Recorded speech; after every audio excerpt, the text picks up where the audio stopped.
Olá, pessoal. O Conexão Litoral Norte, no dia de hoje, vai mostrar para vocês e vai contar para vocês um pouco do espiritismo, um pouco de religião. Quem vai falar com a gente hoje é o Cosme. O Cosme é formado em administração de empresa, pós-graduação em economia do trabalho e militou na Petrobras por muitos anos. E hoje Deus vai dar para a gente essa grata satisfação de nos ensinar um pouco sobre perdão, felicidade e um pouco mais, né, Cosme? É um prazer muito grande de estar aqui na ISTV do Litoral Norte. Por sinal, quero parabenizar. Nós aqui dessa região somos muito gratos por ter esse canal de cultura, né? Por sinal, uma cultura que no passado era tão boa para nós, e que bom que hoje a gente consegue assistir novamente. Então, estamos aqui hoje, telespectadores, para falar um pouco de espiritismo, da doutrina espírita, né? A gente pode começar dizendo como iniciou o espiritismo e quando. A doutrina espírita, basicamente, ela se iniciou em meados do século XIX, lá na França, né, com uma pessoa cujo nome é Hippolyte Léon Denisard Rival. Eu tenho uma colinha porque o nome é comprido, né? Mas esse Hippolyte, vocês podem até estar achando estranho o nome, mas trata-se do nosso querido Allan Kardec. O que ocorre é que Allan Kardec, talvez poucos saibam, ele foi um educador na Europa, muito reconhecido na França em especial, né? E até para que ele não confundisse com a literatura voltada para a educação que ele escrevia na época, ele adotou esse cognome, né, de Allan Kardec. E tem uma história também que, a bem da verdade, nessa de entrevista com os médiuns e espíritos, ele foi até orientado a seguir esse nome, que teria sido uma outra passagem dele, numa outra encarnação em que ele esteve aqui no planeta Terra. Então está aí, o nosso querido Allan Kardec. E como já disse, ele era um educador, ele era um pesquisador, ele ia atrás da verdade, né? Até porque ele tinha esse compromisso de passar para os seus alunos. E tem um detalhe, Allan Kardec, desde muito jovem, ele se mostrou de uma inteligência um pouco acima do normal.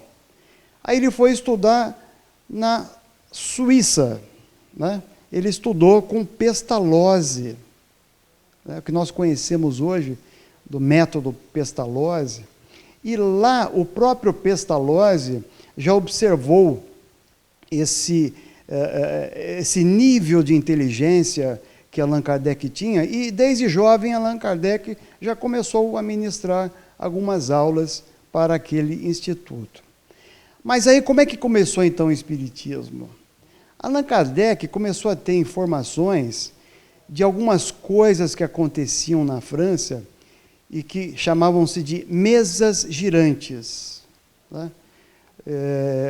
Era como algumas pessoas sentavam-se ao em volta de uma mesa, eles colocavam as mãos em cima e faziam invocações aos espíritos.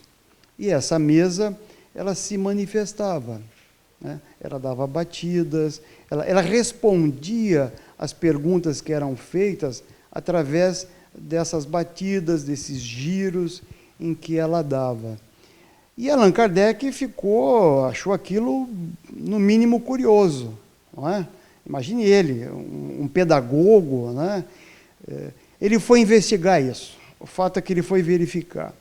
E isso ocorria após os sarais. Olha só, isso acontecia na alta sociedade da França. Então, após os sarais, as pessoas faziam essa prática da mesa girante.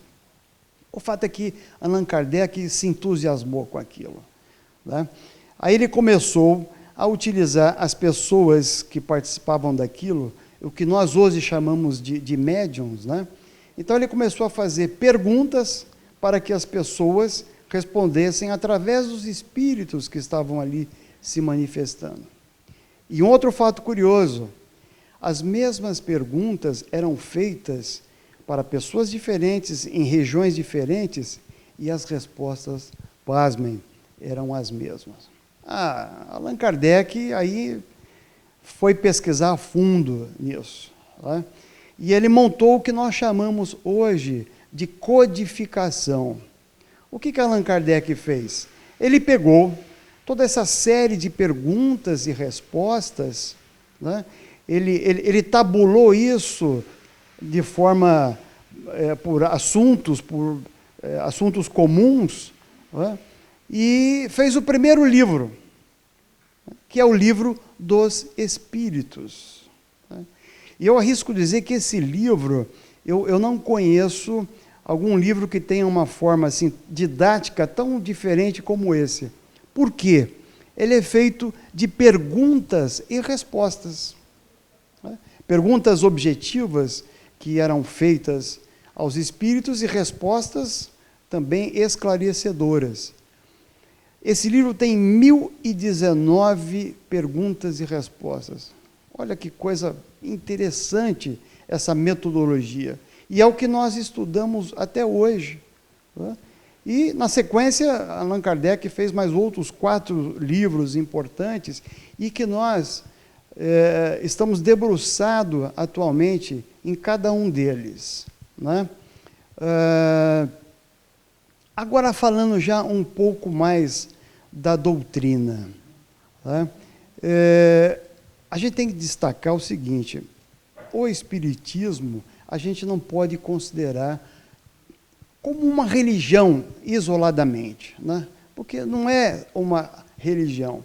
A doutrina espírita, ela tem uma peculiaridade.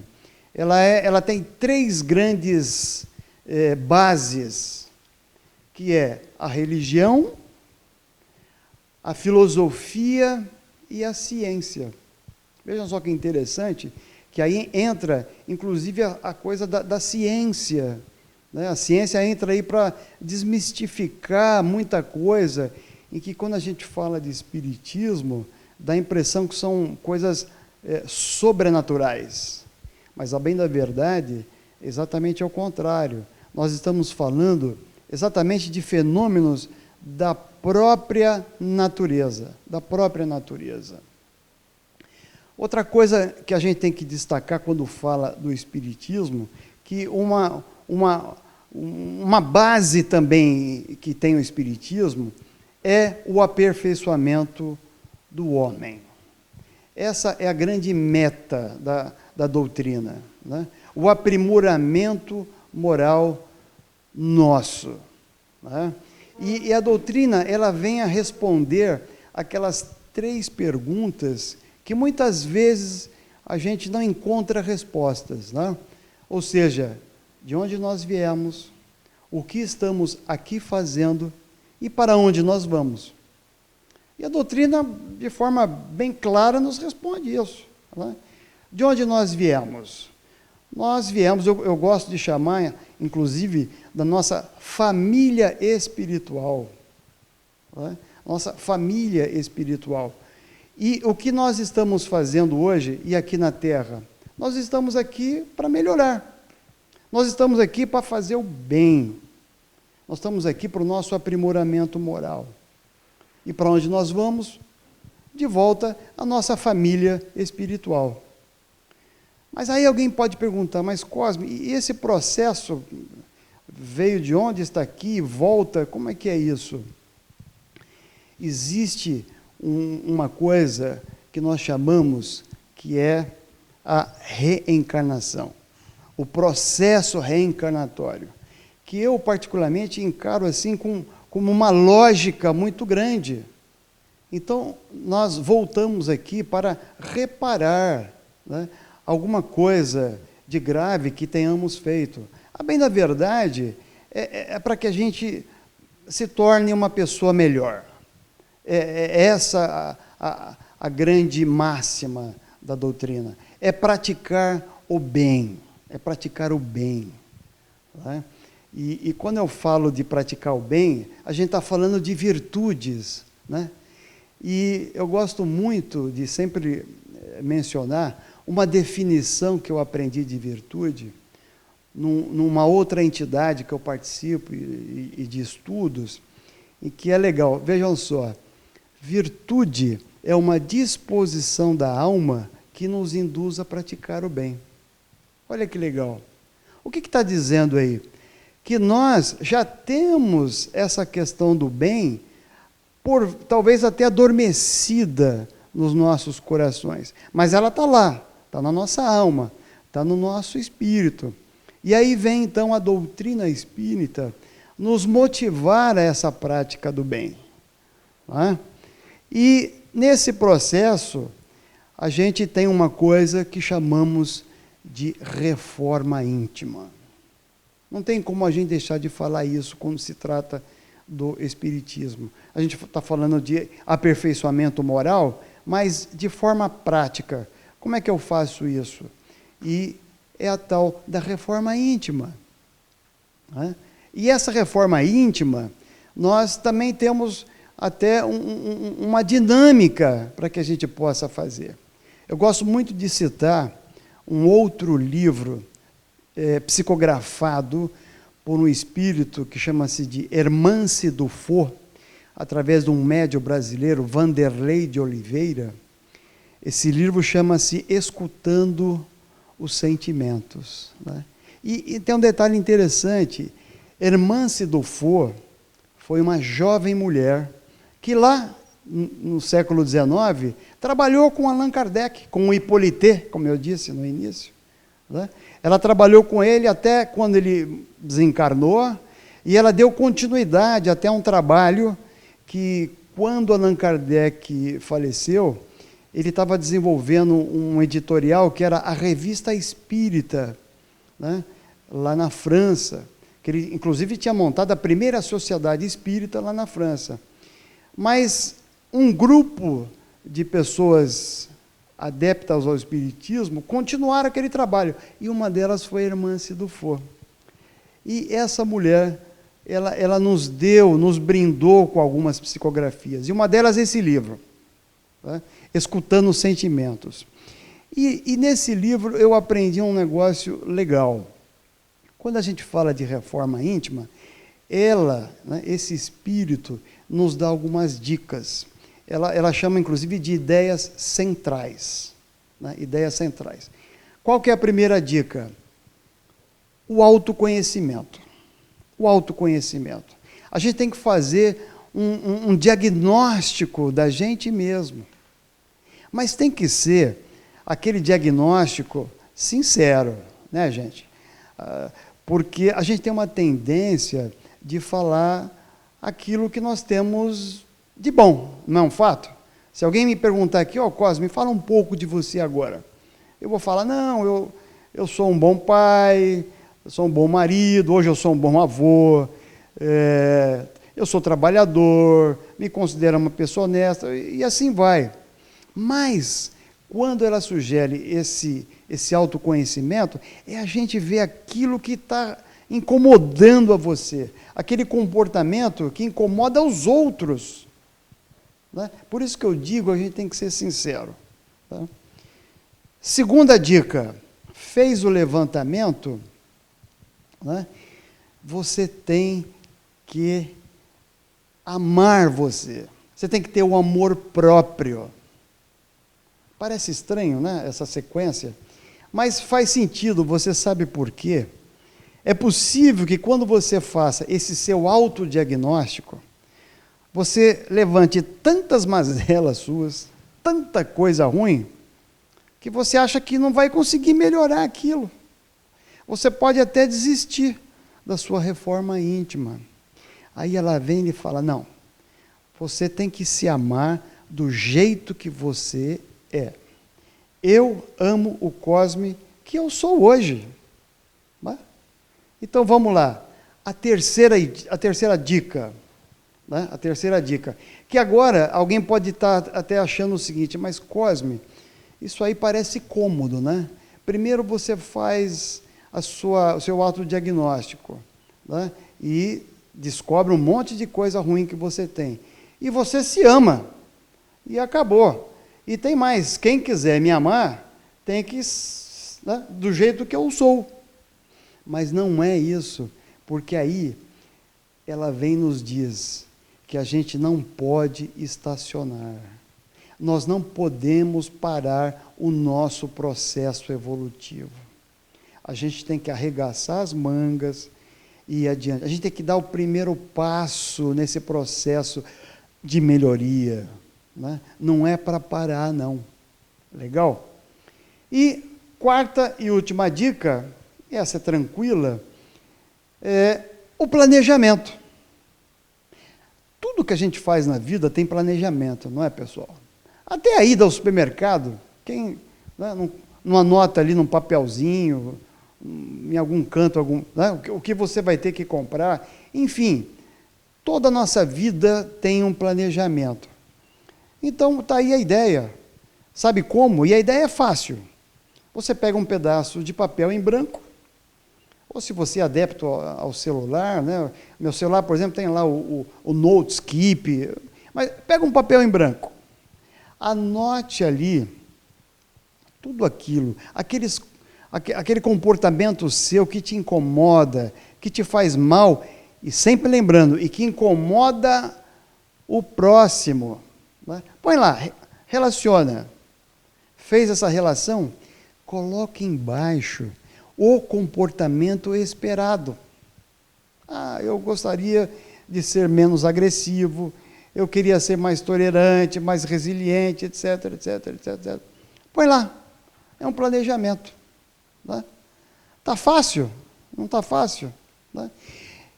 Com esse plano de reforma íntima, você vai ser uma pessoa mais feliz. Vai ser mais feliz. Só que tem uma coisa, né? A coisa não é tão fácil. Não é tão fácil. Por quê? Você pode até, né, seguir as dicas, fez o autodiagnóstico, viu o que você tem de mazela, está indo em frente, fez o planejamento, mas no dia a dia nosso, acabam acontecendo coisas que pega a gente de surpresa.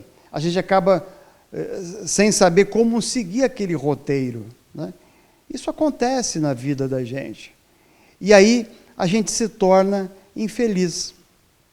Né? Porque a gente não consegue superar aquelas dificuldades.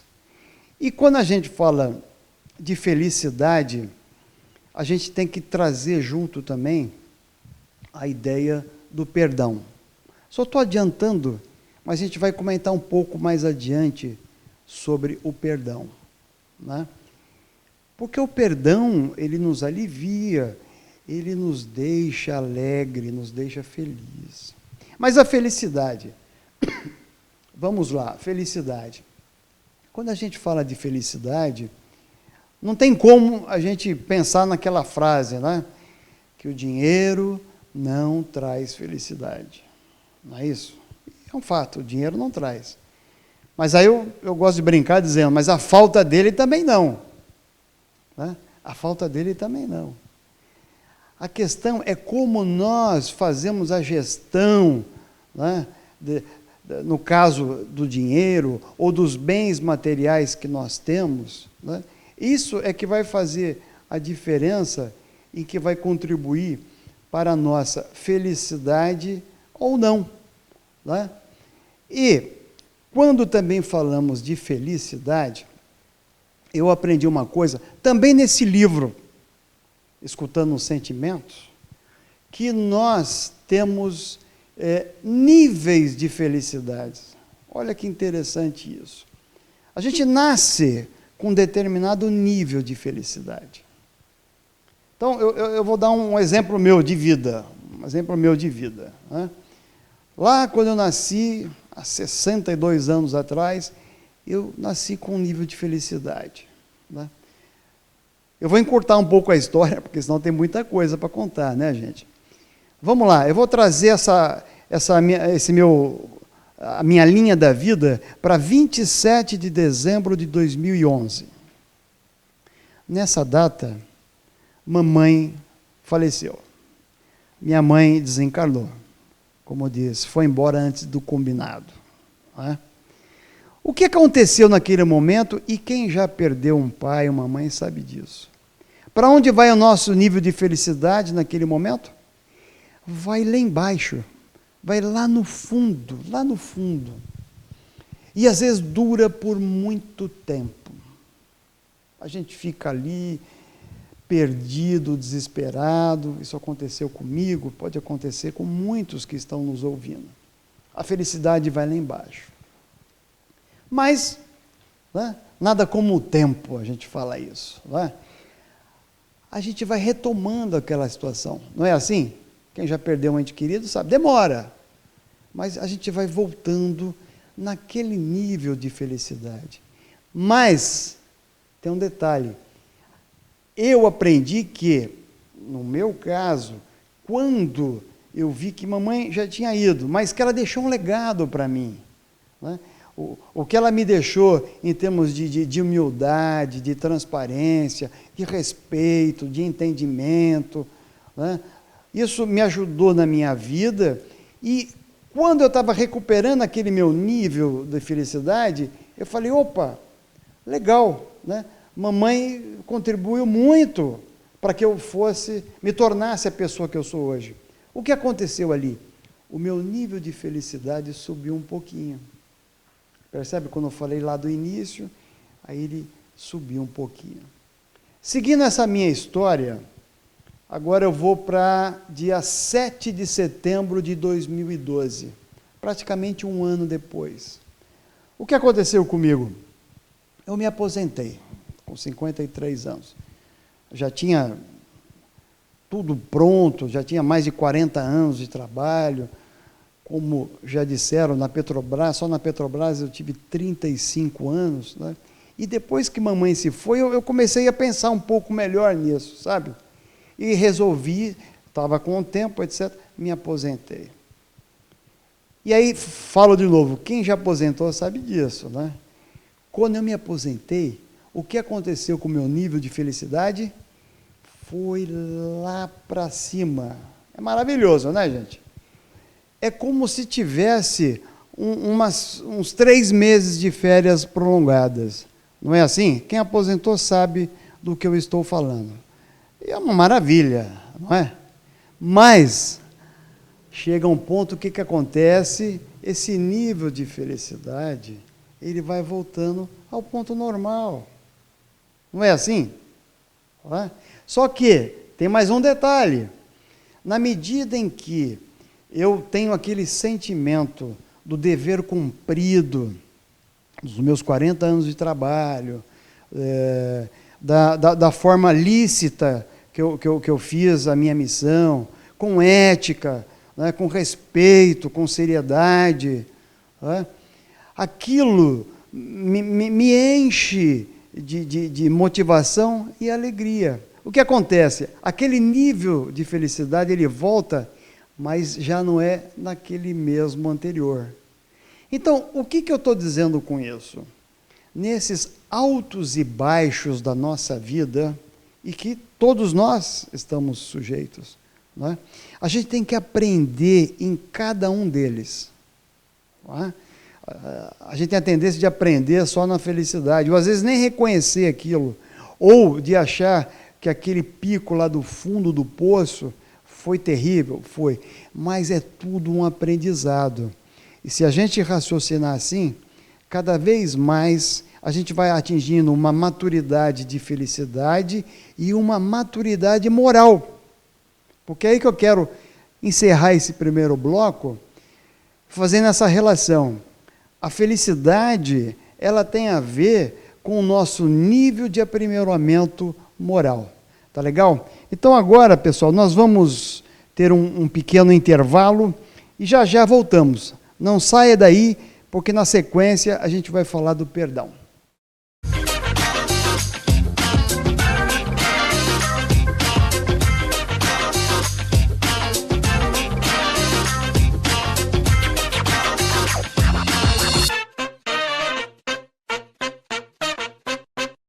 Cirúrgica São Lucas tem tudo para você que é portador de algum problema de saúde. Produtos hospitalares, ortopédicos, cadeiras de rodas e muito mais. Avenida Maranhão, 557, telefone 3600-5873. Pizzaria Florença, a melhor pizza do Massaguaçu e região. Diferentes sabores. Entregamos delivery. Venha nos conhecer. Rua Torinhos, número 12, Massaguaçu. Telefones 3884-3700 e 99749-3766. Camar Carnes. Carnes bovinas, suínas e aves. Tudo da melhor qualidade para suas refeições e momentos de lazer. Em 2 endereços para bem lhe servir. Avenida Piauí, 504, Jardim Primavera, telefone 3881-1309 e Rua do Eixo, 941, Maranduba, Ubatuba, telefone 0800-774-5240. Camar Carnes, espera por você.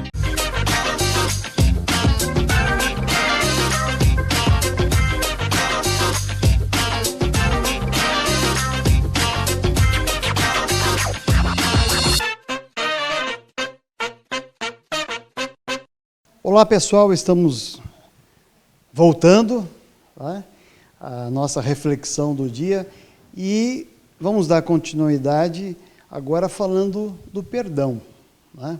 Eu já até lá atrás comentei que o perdão é algo que nos traz felicidade. Né? O perdão nos deixa leve, né? Tira aquele peso que nós podemos estar carregando em função de alguma coisa ruim que tenha acontecido. Mas, vamos lá. Quando a gente fala do perdão, eu gosto de dizer o seguinte, o que é não perdão? O que é não perdoar? Você sabe o que é não perdoar? O que significa, que não implica na questão do perdão? É o esquecimento. Se você acha que, por um processo de esquecimento daquilo que te causou uma grande dor, você está perdoando, eu sinto lhe informar. Né? Até porque, se você está esquecendo das coisas, isso aí tem um outro nome, né, gente? É amnésia, alguma outra disfunção que a gente já pode estar acontecendo na nossa saúde, porque a gente não esquece das coisas. O nosso cérebro é um HD maravilhoso e fica tudo lá, E o problema é como a gente faz a gestão dessas memórias que nos incomodam. Tá? Eu gosto sempre, quando falo disso, eu conto uma historinha que eu até aprendi, eu só dar uma pitadinha nela. Vocês imaginem o seguinte, hoje, um adolescente, 17 anos de idade, ele resolve, na calada da noite, pegar o carro do pai escondido. Muita gente que está me ouvindo aqui já passou por isso. Tá? E ele planeja tudinho, espera o pai dormir, pega a chave do carro, empurra com todo cuidado para a rua. Aí ele vai dar a partida. Só que ele esquece, né, que os motores é a base de explosão e, por menor barulho que faça, vai acordar. O que aconteceu? O pai desse adolescente aparece ali na porta da garagem, de pijama, e fala, né, escuta, aonde que o senhor pensa que vai? O senhor pode botar esse carro de volta aqui para dentro, e tem mais. Vai para o seu quarto, me dê seu celular e vai ficar sem internet. Gente, imagina a reação desse adolescente. Ele entrou bravo, gritando com o pai. E o pai, coitado, tentando ainda conversar com o filho. Aí o filho entra no quarto, bate a porta, ainda fala, eu te odeio. Tá? Por que eu nasci nessa família? Muitos falam isso. E o coitado do pai lá tentando... Né? Mas o fato é que naquela noite não tem conversa. Aí no dia seguinte, será que aquele jovem vai perdoar o pai? Se é que é essa questão, né? Bem da verdade, o errado era ele, nós sabemos bem disso. O pai está correto. Imagine uma criança sem habilitação, sem experiência, sair à noite com o carro. Mas o fato é que no dia seguinte o filho não quer conversa com o pai. Na cabeça dele ele não perdoa o pai. E o pai do outro lado sofrendo a cada dia com aquilo. Só que isso, meus amigos e minhas amigas, isso às vezes ocorre por dias, por meses, por anos. Anos. Porque a gente não sabe perdoar. Mas essa mesma história, vamos imaginar, 20 anos depois, esse jovem já é um homem de 37 anos, tem um filho, e está com o pai e a mãe, a esposa, num almoço de domingo, ele conversando com o pai. De repente ele vira sério para o pai dele e fala assim: pai, o senhor se lembra 20 anos atrás, quando o senhor me deu uma bronca porque eu saí com um carro escondido? Aí o pai olhou nos olhos do filho, com um semblante carregado também, e disse: me lembro, filho, me lembro como se fosse a última noite. Pairou um silêncio. Aí, de repente, os dois começaram a dar risadas, começaram a gargalhar. E o filho falava assim: poxa, pai, né? Que loucura, né? O senhor tinha razão. Imagine, eu não tinha experiência, saí com o carro, nossa, que loucura. E o pai fala: não, filho, não tem problema, você também tem um filho, você vai passar por isso. Gente, o que aconteceu ali? Naquele exato momento, ocorreu o perdão, porque o filho, sobre o erro que ele tinha feito, e o pai conseguiu administrar esse sentimento durante algum tempo, que a gente não sabe nessa história. Eu falei de 20 anos, mas às vezes pode demorar até mais. O fato é que nenhum dos dois pediram perdão. Houve um perdão implícito naquele ato e depois naquele sorriso. Né? Então, o que eu quero dizer para vocês?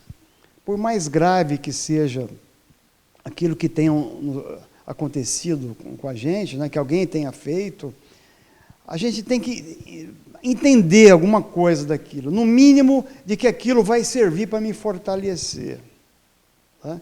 De que aquela pessoa está sujeita a cometer os erros, como o pai entendeu do filho, tá?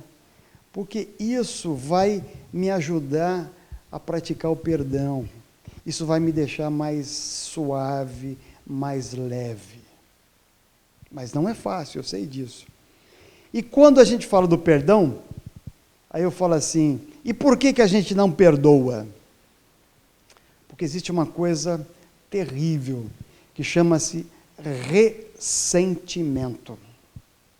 A própria palavra é fácil de se entender, não é? Ou seja, você sente novamente, é algo que você já aconteceu lá no passado, te desagradou, mas você traz à sua memória hoje, você não digeriu aquilo, aí você sofre com aquilo.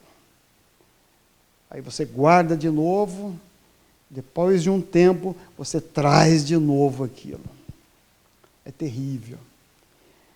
E para ilustrar, eu brinco dizendo o seguinte, quando eu falo de ressentimento. É como se fosse em casa, é muito comum usar aqueles recipientes, né, o Tupperware, vamos dizer assim.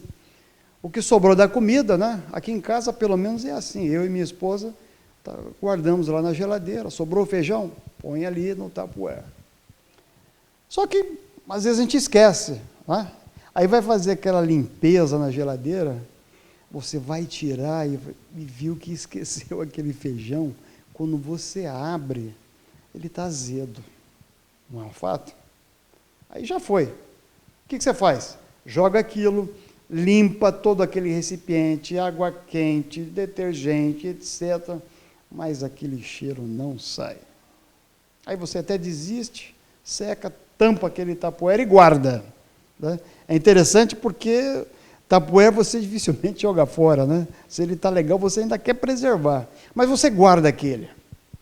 Só que passam alguns dias, você vai lá, pega aquele mesmo Tupperware e abre só para sentir aquele cheiro do azedo que você esqueceu na geladeira.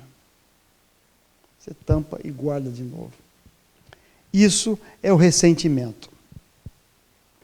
Quantos de nós não temos esses azedos na vida que as pessoas nos provocam, nos motivam? Quantas vezes nós não guardamos esse sentimento, repito, azedo, lá no compartimento das nossas emoções? Ele fica lá. E eu, de vez em quando, vou lá, pego, só para sentir aquele mal-estar que eu tive lá naquele momento.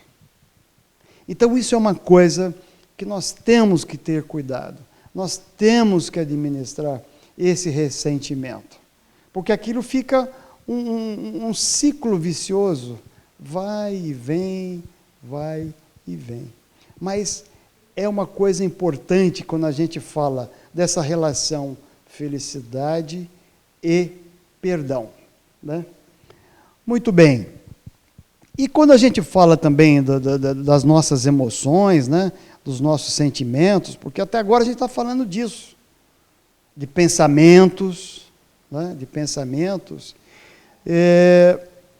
Agora eu quero trazer um pouco para nós aqui.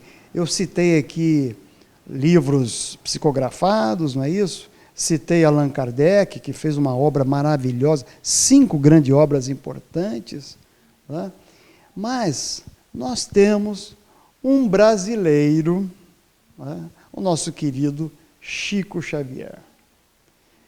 É o ícone do espiritismo aqui no Brasil e no mundo inteiro. Às vezes, a gente nem tem essa noção do que Chico foi e ainda continua sendo para a doutrina no mundo inteiro. Para vocês terem uma ideia,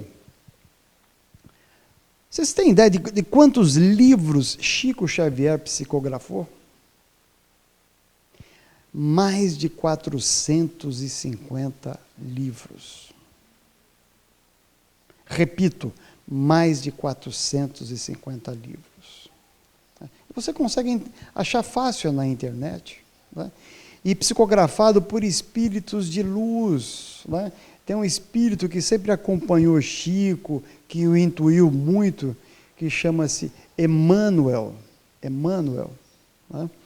E tem um livro que eu vou aqui indicar para vocês, né?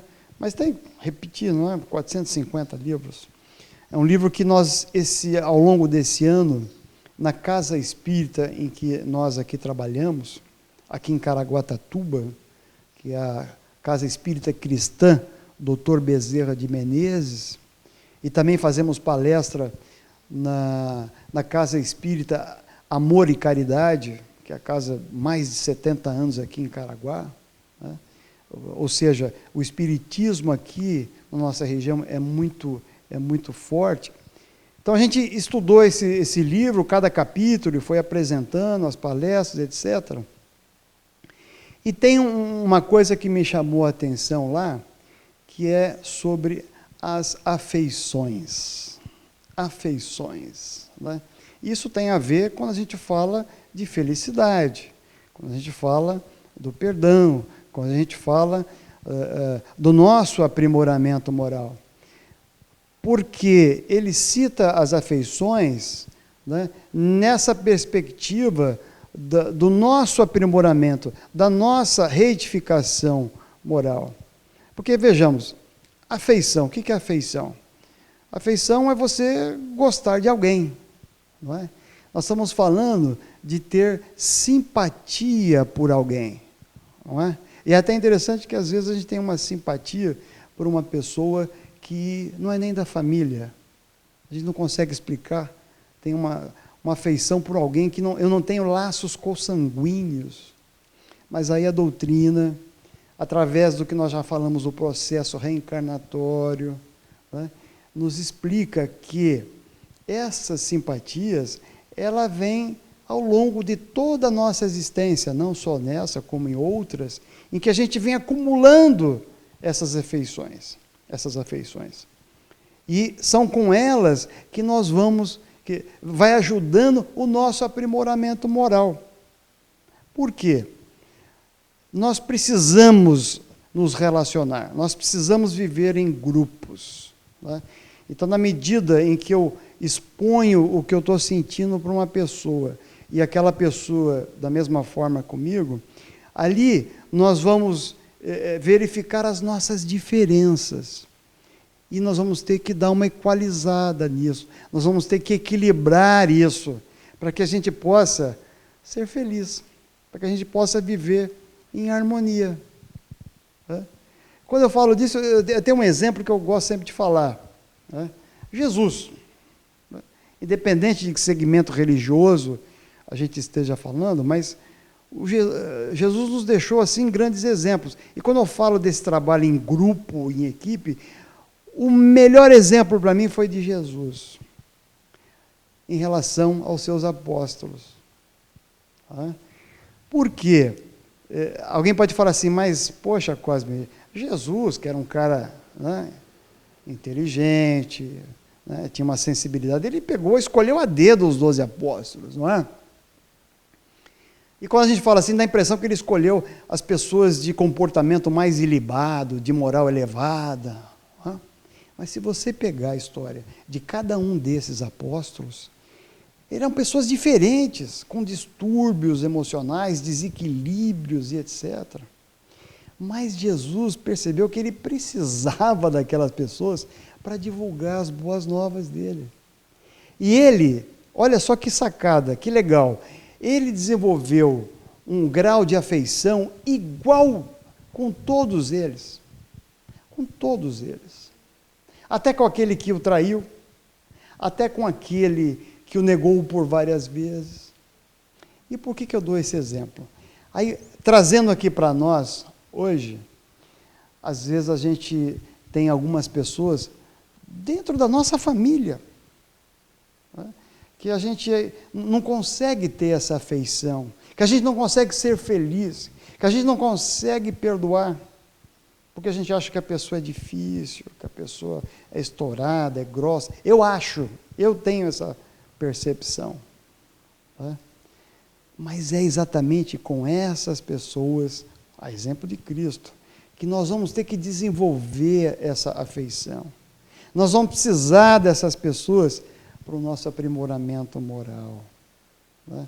Já que eu não tenho a mesma simpatia, lembra que eu comentei antes? Às vezes, do nada, de graça, a gente tem uma simpatia por um amigo, por um vizinho, e eu não tenho isso pelo meu irmão, pelo meu pai, pela minha esposa. Mas a gente sabe que nada disso é por acaso. Se nós estamos nesse grande laboratório de vida que chama-se família, é ali, é a escola básica, é o fundamental do nosso processo de reforma íntima, para que a gente possa ser feliz.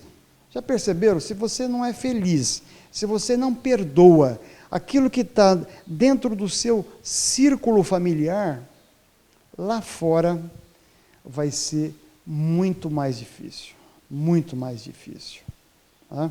Então, quando a gente fala das afeições, né, e eu falo desse trabalho em grupo que a gente tem que ter, né? Eu falei da família, porque a família é uma coisa fundamental para a gente, né? Fundamental. Só que tem uma coisa, quando a gente fala desse sentimento afetivo que a gente tem para com as pessoas, a gente tem que ter o cuidado, porque existe um ponto em que até ali a minha afeição por aquela pessoa, ela está sendo positiva, eu estou ajudando, eu estou contribuindo com aquela pessoa. Mas tem um ponto que, se passar daquilo, eu vou estar assumindo para mim aquela dor, aquele sofrimento daquela pessoa. E isso não é legal, nem para a pessoa e nem para mim. Né? Agora, esse ponto é uma charada, é o grande segredo da nossa vida. Né? Aí é que está aonde descobrir isso. E aí eu tenho que citar mais um exemplo de Jesus, né? Nosso grande mestre. Naquele momento tão difícil em que ele estava da crucificação, né? Desde lá atrás, ele carregando aquela cruz. Eu imagino Jesus ali exausto, ensanguentado, o peso da cruz, né?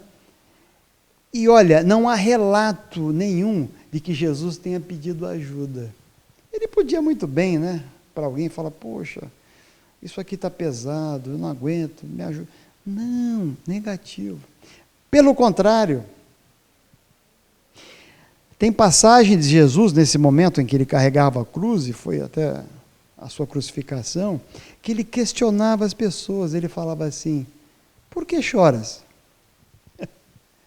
Teve um momento que tinha as mulheres, Madalena estava ali ao pé dele, e ele falava assim, por que chora, mulher? Parece uma pergunta fora do contexto, não é? Mas, e uma passagem lá atrás, que ele falou assim, olha, pegue a sua cruz e me siga. Jesus estava dizendo ali, meus amigos e minhas amigas, que aquela cruz, quem tinha que carregar era ele, não era mais ninguém. Quem tinha que chorar e sofrer naquele momento era ele, não era mais ninguém. Não é?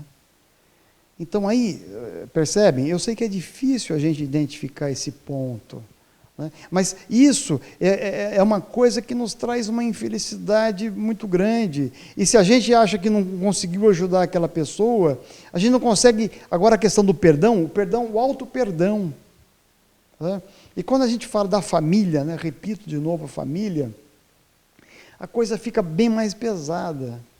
Não é? Filhos, por exemplo, quem tem filhos, ou tem um sobrinho, ou tem um enteado, né? A gente cria aquela criaturazinha lá pequenininha, tenta cercar de todo risco, de todo perigo, mas vai ter um momento em que ela vai caminhar sozinha, ela vai ter que seguir o seu caminho da felicidade, né? E eu, como pai, vou ter que deixar, mesmo com aquela afeição grande que eu tenho, porque ali é o momento daquela pessoa, daquela criatura. Né? Eu tenho 3 filhos. Aqui a nossa cidade, em Caraguatatuba, é muito tranquila. Educamos os 3 filhos aqui. Mas chegou uma hora, lá pelos 18, 19 anos de idade, do primeiro, que eu tive que levar essa criaturazinha lá na rodoviária, para pegar um ônibus, ir para São Paulo, para estudar e trabalhar, pelo menos por 4 anos. Isso foram os 3. Foi duro, a gente... Né? Mas ali foi o momento que era deles. Eles iam ter que se submeter às dificuldades da vida sozinhos. Eles iam ter que encontrar a felicidade deles pelos próprios recursos, né? Porque eu não estaria mais ali ao lado. Um outro exemplo, a gente pode falar do professor, né? Que coisa maravilhosa que são os professores na nossa vida. Eles nos ensinam desde pequenininho e a gente vai evoluindo até a nossa capacitação profissional. A gente fala muito na doutrina de evolução moral, né? Mas a gente tem que cuidar também da carne, da matéria, do nosso planeta. Nós temos que trabalhar, nós temos que gerar recursos, né, para a nossa convivência em grupo. Só que o que acontece? Quando você tiver a sua primeira dificuldade profissional, aquele professor não vai estar ao seu lado. A decisão vai ser sua, você, é o seu livre-arbítrio que vai definir o que você vai fazer ou não. E ali é mais um momento em que, a depender da sua decisão, né, você vai se tornar uma pessoa feliz. Né? Ou, se você cometeu algum erro, você vai ter que pedir perdão. Então, percebe como essa questão do perdão e da felicidade, ela norteia a nossa vida como um todo. como um todo. Né? E quando a gente fala da pessoa estar passando por uma situação ruim, né? Vamos imaginar, tem um ente querido, um outro ente querido que está sofrendo, está chorando, está desesperado naquela situação. Aí eu chego perto dessa pessoa e choro com ela. É a primeira atitude nossa, não é? Mas aí eu fico no choro, no pranto, no desespero. Aí eu chego até a dizer para essa pessoa, olha, a vida está ruim mesmo, isso aqui não vai melhorar nunca, está difícil. Quando eu não falo assim, olha, não sei como você vai conseguir superar isso, etc. Gente, uma dica, não façam isso. Nós não vamos estar contribuindo em nada com essa pessoa. Né? Se ela está infeliz ali, nós não vamos ajudar. A gente vai estar desorganizando a capacidade que aquela pessoa tem de passar por aquela prova, de passar por aquele obstáculo. Porque só ultrapassando é que ela vai aprender o que é felicidade. Então não adianta a gente... Né? E mais uma vez, é aquele ponto que a gente tem que determinar. E quando a gente fala desse ponto que nos traz felicidade ou não, tem às vezes a situação contrária, né? Às vezes eu estou passando por um perrengue aqui e eu acho que a pessoa que está aqui do meu lado não está nem aí comigo. Eu acho isso. Mas vocês já pararam para pensar? De repente até essa outra pessoa já tem até um nível de amadurecimento, de entendimento maior, em que ela já consegue visualizar que aquele ponto ali, ela não pode assumir nada. Sou eu que tenho que passar por aquilo. Eu tenho que lutar pela minha felicidade. Pela minha felicidade.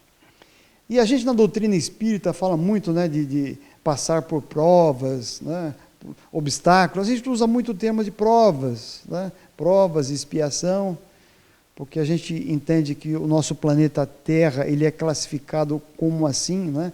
Um planeta em que nós estamos aqui para passar por provas mesmo. Isso aqui não é uma colônia de férias. Né? E aí alguém pode perguntar, mas o Cosme, e o que é prova? O que é prova? A melhor definição foi através de um outro livro de Chico Xavier. O livro chama-se O Consolador, através do Espírito de Emmanuel, que ele fala assim, prova é a luta que o espírito rebelde e preguiçoso tem que passar para a sua retificação moral. Olha que legal. Ele usa exatamente essas palavras, eu memorizei porque é forte. O espírito, a luta primeiro, espírito rebelde, preguiçoso e a sua retificação. Porque muitas vezes nós somos mesmos rebeldes na vida. A gente tem preguiça de evoluir. A gente quer ser feliz, não quer? Mas a gente não faz por acontecer. E quando a gente entra nessa e ultrapassa aquele ponto, pela afeição que eu tenho por aquela pessoa, aí ela fica até mais acomodada. Ela fica até mais preguiçosa, porque ela sabe, por pior que aconteça, vou eu lá, né? A gente, no popular, diz, vou lá alisar a cabeça da pessoa. Dá a impressão que o que eu estou dizendo aqui é o seguinte, você está falando de felicidade, de perdão, e que a gente tem que ser ríspido, que a gente tem que ignorar a dor da pessoa? Negativo. Exatamente o contrário, e é isso que a doutrina espírita nos sugere.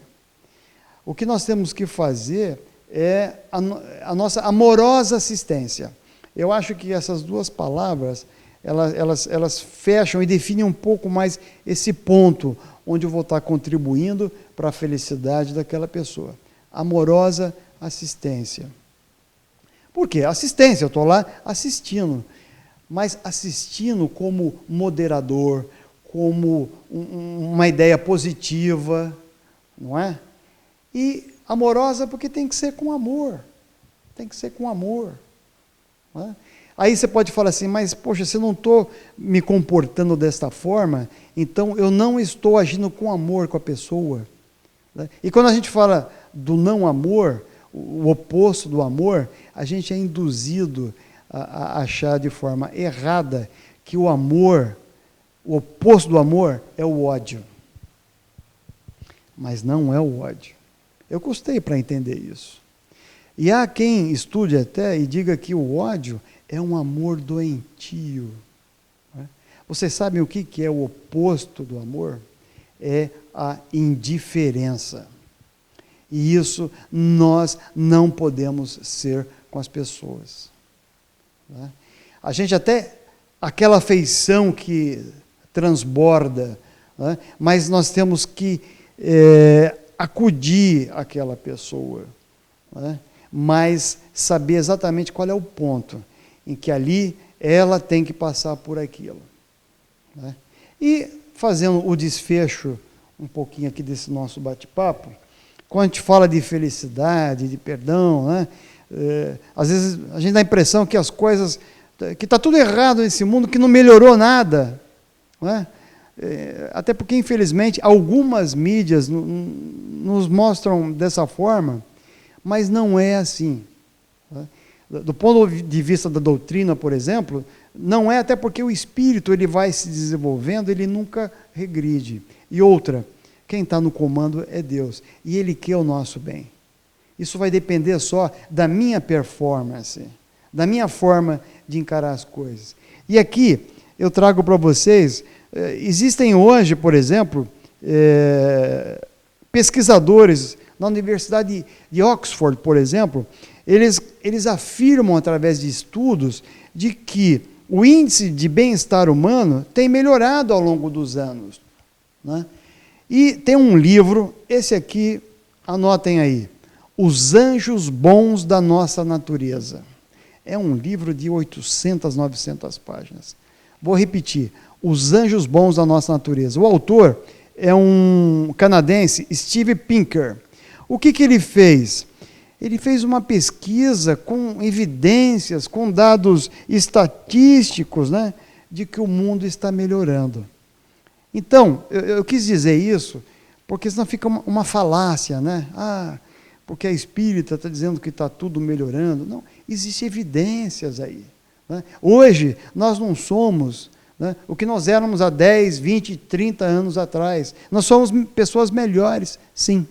Ok? E é nesse processo de melhoria contínua é que a gente vai encontrar essa felicidade, essa coisa que nos dá motivação para viver. E não tem como fazer isso se a gente não praticar o perdão. Ok? Pessoal, obrigado aí por esse tempo de vocês estarem aqui compartilhando comigo esses sentimentos. A bem da verdade, isso aqui não gosto de dizer que é uma palestra. A gente está dividindo com vocês alguns sentimentos, alguns pensamentos. E aqui, para fechar de vez, a gente falou de professor. Se de repente alguma coisa do que eu falei aqui não tocou vocês, eu vou dar uma dica que eu aprendi com uma professora de matemática. Ela falava assim, olha, se tudo isso que eu estou ensinando hoje aqui para vocês não encontrarem um uso prático, guarde na sua memória, porque um dia vai ser útil. E eu digo isso de coração para vocês. Guarde na sua memória, no seu coração, um pouco disso que nós falamos hoje, de felicidade e de perdão, que eu tenho certeza que algum momento na sua vida isso vai te ajudar. É o que nós desejamos de coração. Um beijo para vocês.